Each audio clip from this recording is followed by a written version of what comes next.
दोस्तों Hyundai की Alcazar गाड़ी जो है, अल्काज़ार डीसी ट्रांसमिशन एक गाड़ी हमारे पास आई थी, उसमें एक प्रॉब्लम आ रहा था। प्रॉब्लम ये था दोस्तों कि गाड़ी जब चढ़ान पे चढ़ती थी ना, तो अचानक से कभी मतलब अगर चढ़ान पे चलते चलते रुक जाएं और थोड़ा आगे बढ़ने की कोशिश करें तो गाड़ी में एक सडन झटका आता था और सारी लाइटें, मतलब जो भी क्लस्टर में लाइटें हैं, जैसे कि ABS लाइट है, ट्रैक्शन कंट्रोल की लाइट है और इंजन की MI लाइट है, ये सारी लाइटें ऑन हो जाती थी और गाड़ी मूव नहीं होती थी और गाड़ी जगह पे खड़ी रहती थी। फिर उसके लिए इग्निशन ऑफ करो, फिर 5 सेकंड 10 सेकंड वेट करो, फिर से स्टार्ट करो, उसके बाद गाड़ी मूव होती थी और ये लाइटें चली जाती थी। लेकिन वो फॉल्ट कोड हिस्ट्री में आते थे, ठीक है। ये प्रॉब्लम आ रही थी, ये प्रॉब्लम क्या था और कौन से फॉल्ट कोड इसमें आ रहे थे, क्या क्या इसके मतलब इसमें कैसे डायग्नोसिस हुआ और कैसे ये प्रॉब्लम सॉल्व हुआ, ये सारी मैं बातें बताऊंगा आपको। तो इत्मीनान से सीट पे बैठ के बताऊंगा, ऐसे खड़े खड़े बताने में मज़ा नहीं आएगा। वीडियो के साथ बने रहिए, पूरी कहानी बताऊंगा मैं इसमें गाड़ी में क्या हुआ था क्या नहीं हुआ था, ठीक है। तो वीडियो के साथ बने रहिए, मिलते हैं इंट्रो के बाद।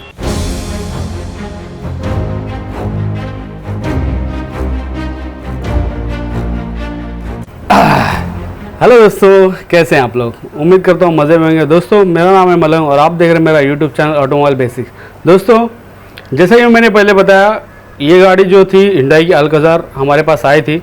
ये गाड़ी में एक प्रॉब्लम ये था कि गाड़ी जब भी मतलब चढ़ान पे चढ़ती थी गाड़ी, तो अचानक से गाड़ी में ऐसे झटका आता था और गाड़ी का जो इंस्ट्रूमेंट क्लस्टर है, यानी क्लस्टर पैनल बोलो या क्लस्टर मीटर बोलो, उसके अंदर MI लाइट और ABS लाइट और ट्रैक्शन कंट्रोल की लाइट तीनों की तीनों ऑन हो जाती थी और गाड़ी मूव नहीं होती थी आगे। मतलब जैसे अब गाड़ी हम डी में डाले हुए हैं और चढ़ान पे चढ़ रहे हैं और अचानक से झटका आता था और गाड़ी आगे नहीं बढ़ती थी।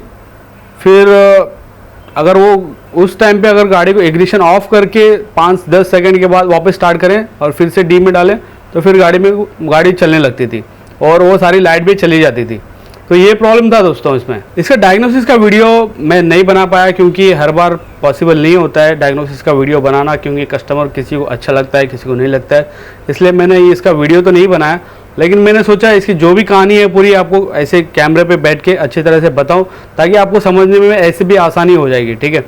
और अगर आपको कोई चीज़ समझ में नहीं आती तो आप मुझे कमेंट बॉक्स में पूछ सकते हो कि मतलब इसका ये क्या चीज़ थी जिसका आपने चेक किया था या जो भी है, ठीक है। हर बार वीडियो पॉसिबल नहीं होता है, तो मैंने सोचा चलो डायरेक्ट ऐसी वीडियो बनाते हैं जिससे मैं आपको कैमरे पे पूरा एक्सप्लेन करता हूँ क्या क्या हुआ था, ठीक है। तो दोस्तों जब ये गाड़ी हमारे पास आई या किसी के पास भी अगर कोई गाड़ी आती है कोई फॉल्ट कोड या कोई इस तरह के फॉल्ट के साथ में, तो सबसे पहला काम हम यही करते हैं कि भाई स्कैनर लगाओ और क्या है फॉल्ट कोड वो चेक करो।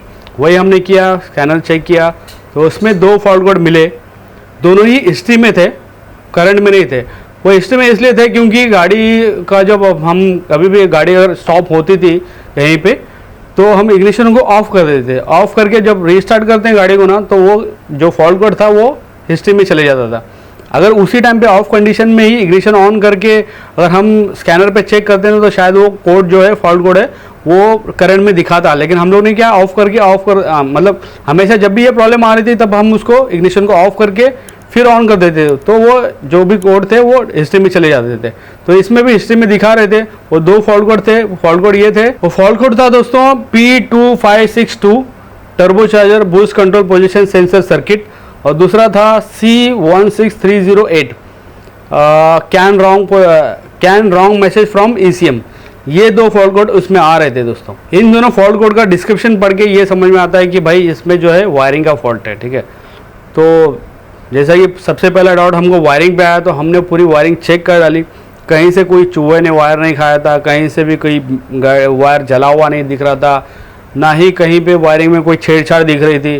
फिर हमने गाड़ी का टर्बो से लेके ECM तक जहाँ तक मतलब वायर है उसका कंटिन्यूटी वगैरह चेक किया, रेजिस्टेंस चेक किया, सब ओके निकला। मतलब ऐसा कहीं से लगा नहीं कि वायरिंग में प्रॉब्लम हो सकता है। फिर उसके बाद हमने इसका जो टर्बो का जो एक्चुएटर है, Hyundai की गाड़ी में EVGT टर्बो आता है। EVGT मतलब इलेक्ट्रॉनिक वेरिएबल टर्बो चार्जर, ठीक है। तो इसमें जो एक्चुएटर ऊपर लगा होता है ना, उसको भी हमने चेक किया। चेक ऐसे किया जैसे जो स्कैनर है हमारा उसमें एक्चुएशन डेस्क का ऑप्शन आता है। तो जो भी बड़ा स्कैनर होता है उसमें कोई भी कंपोनेंट अगर चेक करना है तो बिना खोले भी चेक कर सकते हैं, उसमें एक्चुएशन डेस्क का ऑप्शन होता है। एक्चुएशन डेस्क के जरिए हमने उसको चेक किया। जो टर्बो का वॉल है, वॉल क्या कहते हैं उसको, एक्चुएटर कहते हैं टर्बो का, उसको हमने चेक किया, वो भी ऑपरेट हो रहा था, तो उसमें भी प्रॉब्लम नहीं मिली।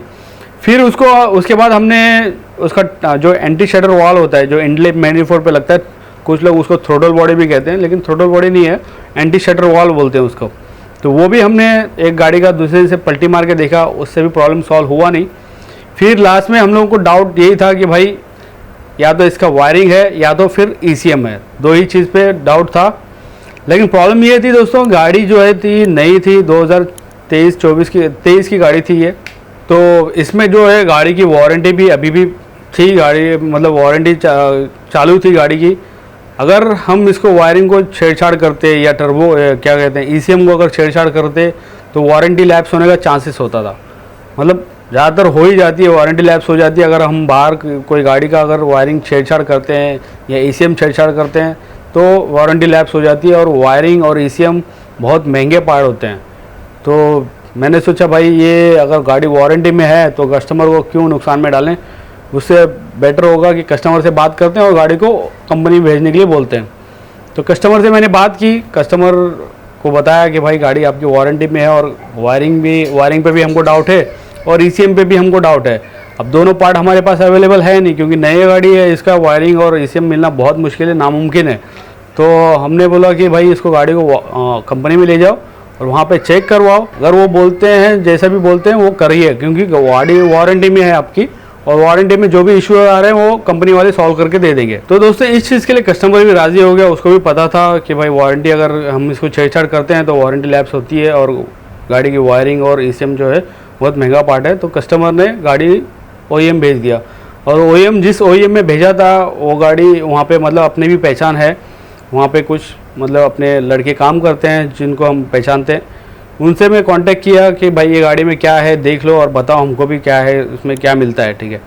तो जब उन्होंने चेक किया, गाड़ी पूरा चेक कर लेने के बाद में उन्होंने वारंटी में इंजन का जो वायरिंग है टर्बो से लेके इंजन वायरिंग में कनेक्ट होता है, ये वायरिंग अलग से आती है टर्बो की वायरिंग, वो वायरिंग भी उन्होंने रिप्लेस कर दी। उसके बाद ये प्रॉब्लम सॉल्व हो गया। प्रॉब्लम ये था दोस्तों कि ये जो वायरिंग है, जब गाड़ी गर्म होती थी ना और फिर जब क्योंकि जब चढ़ान पे चढ़ते हैं तो टर्बो पे भी ज़्यादा लोड आता है, उस वजह से ये वायरिंग का कोई एक पार्ट गर्म होके उसका रेजिस्टेंस बढ़ जाता था। कहीं वो टच हो रहा था या बॉडी में कहीं टच हो रहा होगा तो वो टच होके या तो उसका रेजिस्टेंस बढ़ रहा था या तो फिर वो गर्म होके कहीं चिपक रहा था। ये प्रॉब्लम आ रही थी और गाड़ी में ये फॉल्ट कोड दोनों अपेयर हो रहे थे। तो आखिरकार जो इसमें फॉल्ट मिला वो वायरिंग का ही मिला और इसमें ECM का कोई प्रॉब्लम था नहीं। गाड़ी फिर चलाए, हमने भी चलाया, गाड़ी चला के देखा, गाड़ी में कोई प्रॉब्लम मिला नहीं, गाड़ी एकदम परफेक्टली सही हो गई। तो यही थी इसकी पूरी कहानी दोस्तों। ये दो फॉल्ट कोड, अगर आपके पास कोई गाड़ी आती है इस फॉल्ट कोड के साथ में, खास करके हुंडई की कोई गाड़ियाँ, तो आपको ये वायरिंग चेक करना ज़रूरी है। और अगर गाड़ी वारंटी में है तो कस्टमर को बोल दो भाई गाड़ी वारंटी में है, आप वायरिंग गाड़ी कंपनी लेके जाइए और वहाँ पे वायरिंग वारंटी में रिप्लेस हो जाता है, ठीक है। तो यही था इसकी पूरी कहानी दोस्तों। मैंने सोचा भाई एक वीडियो बना देते हैं और आप लोगों को एक्सप्लेन कर देते हैं कि भाई अगर अल्काज़ार, हुंडई की अल्काज़ार में अगर ये प्रॉब्लम आ रहा है तो आपको क्या क्या चेक करना चाहिए और क्या प्रॉब्लम हो सकता है, ठीक है। तो बस यही था वीडियो की इन्फॉर्मेशन। अगर अच्छी लगी है तो वीडियो को लाइक करिएगा और चैनल पर नए आए हैं तो चैनल को सब्सक्राइब करिएगा। मैं मिलूंगा आपको नेक्स्ट वीडियो में, तब तक के लिए goodbye. You know his name, he's the automotive king. He's got that swag, that